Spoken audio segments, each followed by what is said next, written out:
Arrakis is a test. Few survive it.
Arrakis is a test.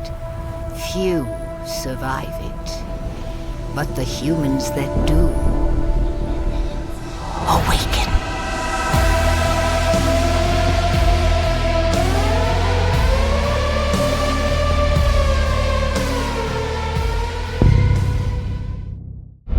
One of my favorite lines from Frank Herbert is, when you end a novel, it's like a train coming into the station that doesn't stop. You just jam on the brakes and let the sparks fly into people's imagination.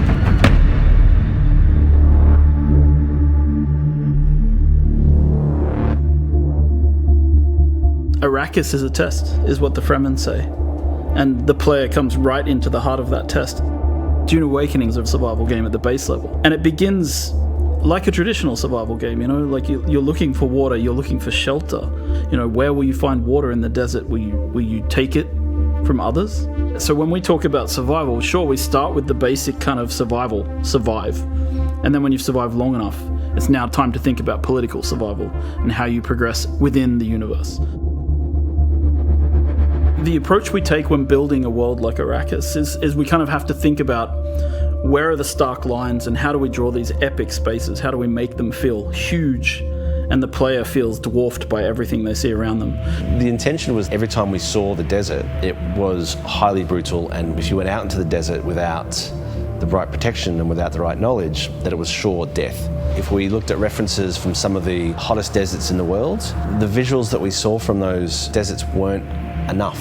We needed this world to be even harsher. So we've been working with Legendary since the very beginning. They've been very generous with sharing with us assets from the film and allowing us to see things from the film and allowing us to really understand the vision that Denis Villeneuve has for the world and his characters and the way he's grounding Arrakis. But of course, a game is a much larger scale, so we need to expand upon that vision. We have our own army of concept artists who are sending things back and forth with Legendary all the time. One of my best moments on this project so far actually was I got to go and visit the set of the first film with a group of the people from Funcom, the art directors, the lead artists, and we got to walk around in the actual sets that they had built in classic old school set building, massive palaces, and we got to look at the ornithopters from the inside and the outside, right? We got to walk around them and get a sense of their scale. Well, I think what they had done really well is they'd been quite inspired by the world that we had built in Dune Part 1. Now, in a film, you're sort of led on a journey by the director and by the script, whereas in a game, you have the opportunity to sort of create your own narrative and create your own journey. The most exciting aspect for me is the fact that you can take what you've enjoyed and loved and you can build your own stories and your own places. And that to me is the ultimate goal, is to have, complete control. Using Unreal 5 to create a game is obviously one of the better choices. Unreal 5 gives us flexibility through the blueprinting system. It allows us to handle amazing graphics through the rendering system, the lighting system such as Lumen. Lumen technology allows proper light bouncing. If I had to say one thing in the game that really benefits from Lumen, it's player crafted spaces.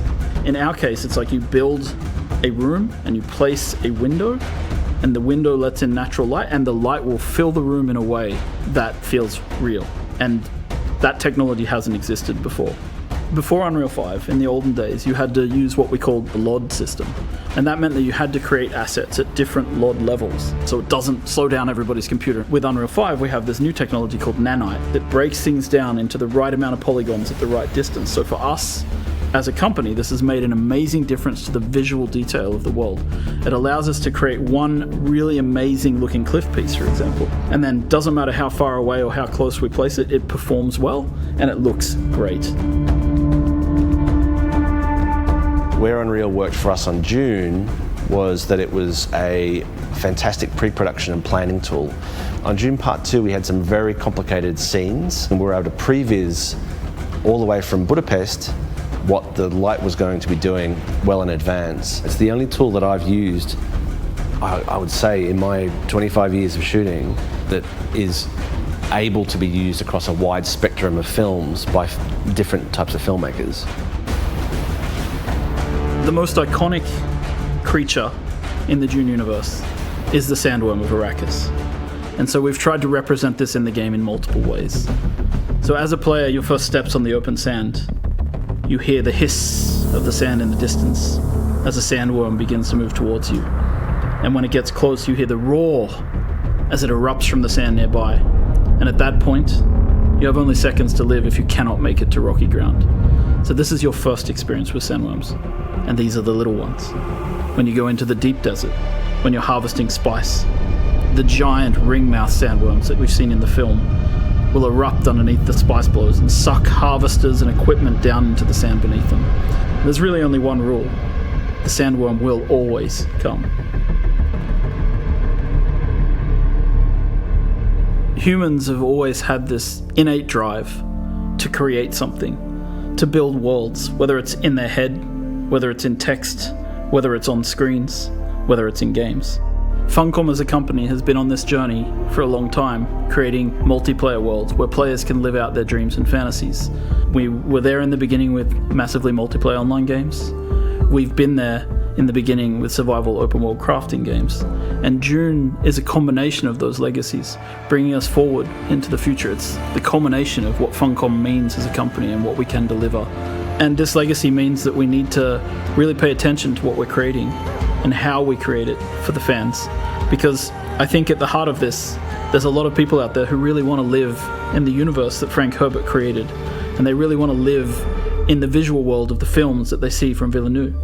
And so we need to create the gap between those two possibility spaces and create a game world where people can live out their fantasies that they've taken from Dune. And yes, it's a huge legacy, and it feels at times extremely overwhelming, but we really hope that we can deliver something for everybody.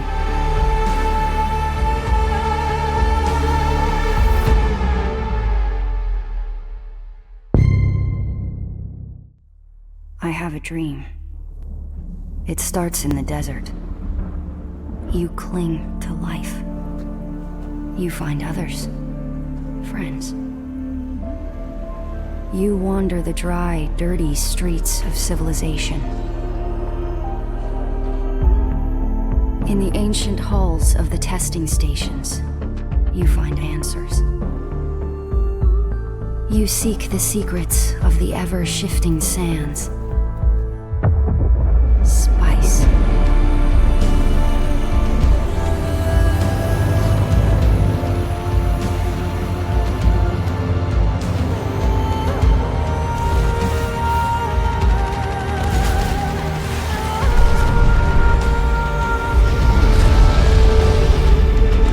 You do all of these things in my dream, Sleeper.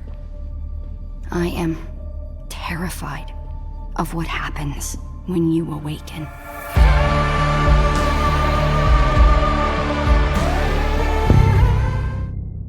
I must not fear.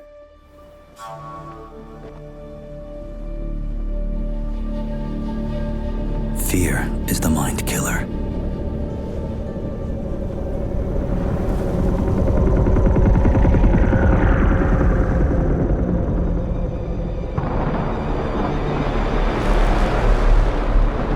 Fear is the little death that brings total obliteration.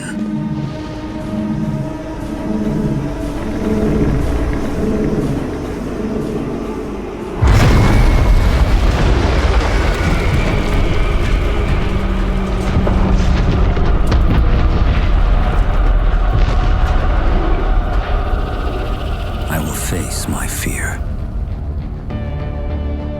I will permit it to pass over and through me. And when it has gone past, I will turn the inner eye to see its path. Where the fear is gone, there will be nothing.